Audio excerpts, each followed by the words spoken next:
Thank Senator you, Ernst, Chairman thank you. Carper. Thank you very much. And Thanks. Administrator Fox, we're already seeing broad and costly policies implemented by the administration on an unjustified basis. And they're increasing energy costs on American families. They're harming our international economic competitiveness, and they're placing unnecessary burdens on our nation's taxpayers.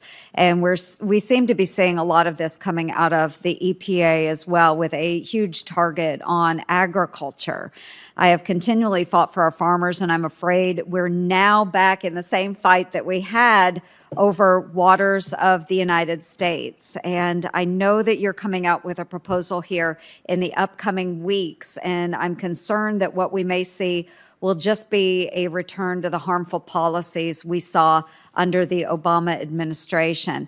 Now, the EPA has told this committee and our staff during a briefing that you would not be removing the exemptions for prior converted croplands. Are you able to confirm that? Yes. Okay, I appreciate the smart decision. I do. I am very concerned about other provisions that we have seen used by the Obama administration against our farmers. And since you were able to confirm the details about prior converted croplands, you should be able to tell us kind of what other ag-related implications or elements we should expect to see.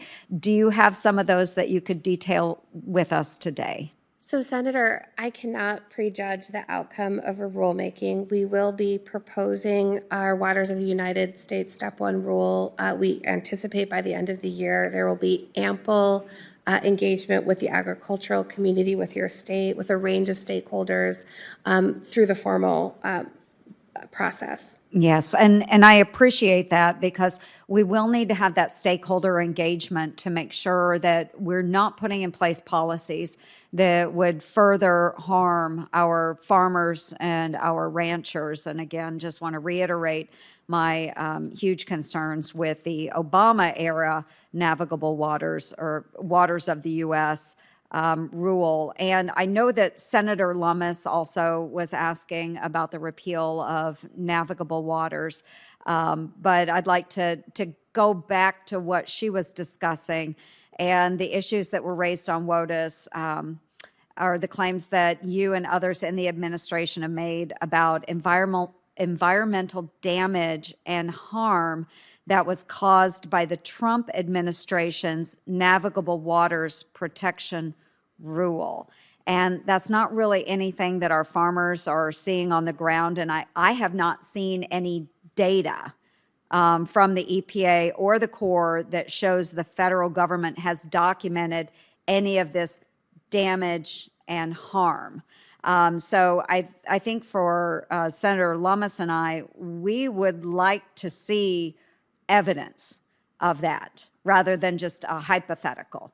It's an assumption, and you're basing an unnecessary repeal and a rewrite of the rule on information that has not been provided to any of us. So can you confirm that the EPA has documented evidence of actual environmental damage or harm that was caused by the Navigable Waters Protection Rule? So, Senator, I am happy to share with you the Army Corps' data, which is publicly available, so I can share that with you. I do want to also just reinforce that 2 district courts have vacated the Navigable Waters Protection Rule because they felt it had significant concerns with the rule and its consistency with the ultimate objectives of the Clean Water Act. And so we are now trying to look forward and to develop a rule that is fair, that is balanced, and that is durable. We think the ping pong that has happened for far too long on waters of the United States needs to stop. And that is really Administrator Regan and my priority as we undertake this rulemaking. We have, I think, time and again been illustrating our commitment to listen to all sides, to hear the divergent perspectives from regions across the country. In fact, just last week, we announced a call for hosting 10 regional roundtables. We would love if folks in Iowa would propose for one of those regional roundtables to be in Iowa so that we can dig in more deeply. But, I think from the day Administrator Regan has taken office, he's committed to listening to all sides. And we have been doing that consistently with the agricultural community, and we will continue to do so. Yes, and I appreciate that. And I think that we would be more than happy to host one of those roundtables in our great state of Iowa, because the Navigable Waters Protection Rule was one that was put in place. It was greatly appreciated over the past administration's WOTUS rule.